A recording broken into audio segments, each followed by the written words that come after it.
Supreme court द्वारा चुनावी bond का खुलासा करने के आदेश से भाजपा की मुश्किलें बढ़ती नजर आ रही हैं। सुप्रीम कोर्ट के सख्त होते ही सियासत गर्मा गई है। देश के गृह मंत्री अमित शाह ने मोर्चा संभालते हुए विपक्ष के सवालों पर पलटवार करते हुए कहा कि चुनावी चंदे का चिट्ठा खुला तो विपक्ष परेशानी में आ जाएगा, लेकिन चुनावी चंदे का ब्यौरा आते ही देश की 140 करोड़ जनता समझ रही है कि सबसे ज्यादा 6 करोड़ के चुनावी चंदे का फायदा भाजपा को मिला है। अखबारों में छपी खबर की माने तो कांग्रेस के राष्ट्रीय अध्यक्ष मल्लिकार्जुन खड़गे ने कहा कि भाजपा को कुल चुनावी चंदे का 50% से अधिक मिला है, जबकि कांग्रेस को मात्र 11% चुनावी चंदा प्राप्त हुआ है। ईडी, आईडी, सीबीआई के छापों के बाद खरीदे गए चुनावी बॉन्ड से प्रतीत होता है कि भाजपा सरकार ने चुनावी चंदे के नाम पर अवैध वसूली की है। खरीदने के एवज में भाजपा पर चुनावी चंदे के आड़ में सबसे बड़ी लूट करने का आरोप लगाया जा रहा है। वहीं वित्त मंत्री निर्मला सीतारमण का कहना है कि क्या प्रमाण है कि चुनावी चंदा भाजपा को ही दिया गया है। भाजपा चुनावी चंदे के उठे पर्दे में दफन होती नजर आ रही है। चुनावी चंदा में फंसी भाजपा की छटपटाहट साफ नजर आती है। सुप्रीम कोर्ट द्वारा सीबीआई पर कसे शिकंजे को देखकर लग रहा है कि भाजपा की मुश्किलें बढ़ जाएंगी, क्योंकि सुप्रीम कोर्ट ने सीबीआई को फटकार लगाते हुए कहा कि बैंक खरीदे और बुनाए गए चुनावी बॉन्ड के यूनिक नंबर का खुलासा करने के लिए प्रतिबद्ध है।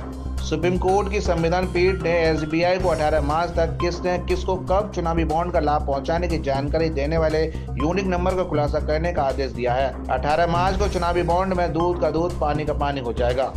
आम जनमानस के साथ व्यापारी भी चुनावी चंदे में किसने क्या खेल किया जानने के लिए उत्सुक नजर आ रहा है। आगरा के प्रमुख समाज सेवियों में शुमार नजीर अहमद का कुछ ऐसा ही कहना है। देखिए, इलेक्टोरल बॉन्ड से ये साफ हो गया है कि तुम मेरा साथ दो, मैं तुम्हारा साथ दूंगा। तो तुम मेरा साथ दोगे का मतलब है तुम मुझे रिश्वत दे रहे हो, मैं तुमको मतलब गलत काम करने के लिए है ना उकसा रहा हूँ या तुमको बढ़ावा दे रहा हूँ। तो नुकसान किसका? मुल्क और मुल्क में रहने वाले लोगों को हो रहा है। तो हमारा अपना मानना है कि सुप्रीम कोर्ट ने जो ये इलेक्टोरल बॉन्ड को जो बिल्कुल खारिज किया है, इसको इलीगल डिक्लेयर किया है, ये बड़ा अच्छा कदम है। इससे हिंदुस्तान में करप्शन और ख़ास करके पॉलिटिक्स में जो करप्शन होती है वो खड़ा है, क्योंकि अभी पूरी डिटेल्स आई नहीं है, लेकिन पता ये चला है कि ऐसे ऐसे नाम से लोगों ने दिए जिनका कोई वजूद ही नहीं है। जबकि सरकार का नियम यह है कि 50,000 रुपये से ऊपर कोई पेमेंट होगी तो उसका KYC होना चाहिए, उसका पैन नंबर होना चाहिए, और लोगों ने करोड़ों अरबों रुपए दे दिए और बिना पैन नंबर बिना KYC के। तो इससे क्या आप बताना चाहते हैं कि करप्शन घटा नहीं है, बढ़ा है? अन्ना हजारे जी ने आंदोलन किया था इंडिया अगेंस्ट करप्शन। अब तो प्रॉब्लम ये होगी कि करप्शन दुगना हो गया। और फिर यही सवाल मैं आपसे भी करूंगा कि आप लोग भी अपनी तरफ से बताइए कि क्या करप्शन बढ़ा है या घटा है। राजनीति के जानकारों और विशेषज्ञों की माने तो समान नागरिक संहिता के बाद नागरिकता संशोधन अधिनियम लागू करना जनता को मुख्य मुद्दों से भटकाने का एक माध्यम नजर आ रहा है।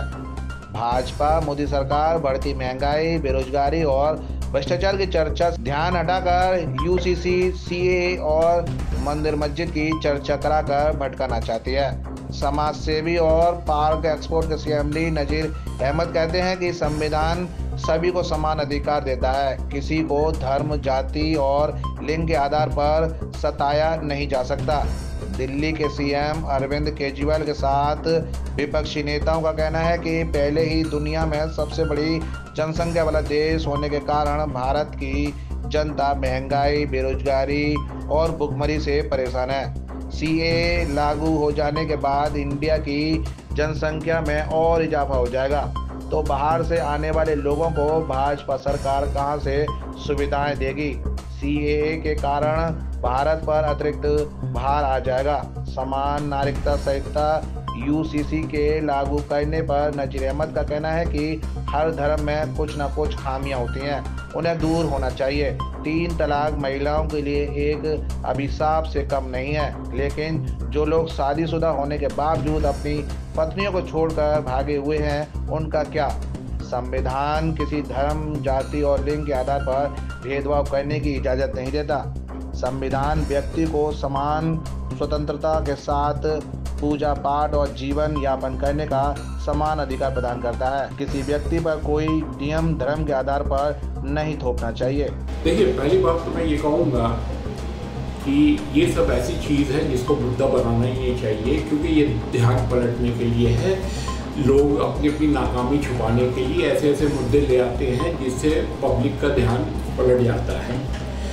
CAA इन्होंने जो सरकार लाई है, इन्होंने कहा है कि भाई जो भी हमारे मुल्क में लोग आए हैं उनके पास किसी और मुल्क की नागरिकता नहीं है, सिटीजनशिप नहीं है, तो वो बेचारे एक तरह से स्टेटलेस हैं, उनको पता ही नहीं है कि वो कहाँ जाना है। तो सरकार ने कहा है कि भाई हम ऐसे लोगों को यहाँ की सिटीजनशिप देंगे।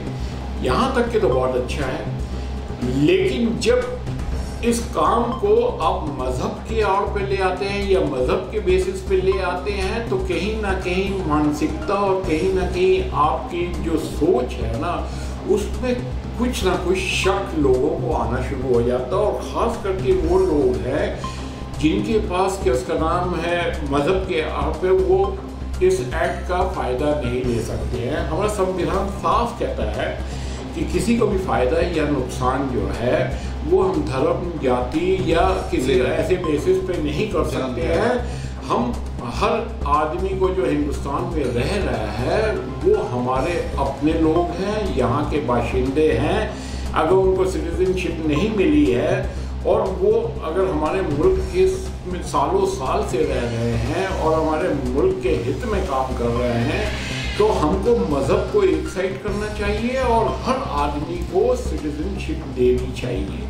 तो यहीं पे जो है वो है जो ख़ास करके मुस्लिम कम्युनिटी है वो शक की नज़र से देखना शुरू कर देती है। तो हमारा अपना मानना है कि CAA अगर ये मज़हब को हटा के CAA लाया जाता तो ये बहुत अच्छा होता और पूरा हिंदुस्तान इसकी तारीफ़ करता और हिंदुस्तान में रहने वाले भी खुश रहते कि भाई को भाई ने सपोर्ट किया, चाहे वो किसी भी मज़हब का हो। एक तो कहते हैं सबका साथ, सबका विकास, सबका विश्वास, तो क्या वो चीज़ CAA में नज़र आई?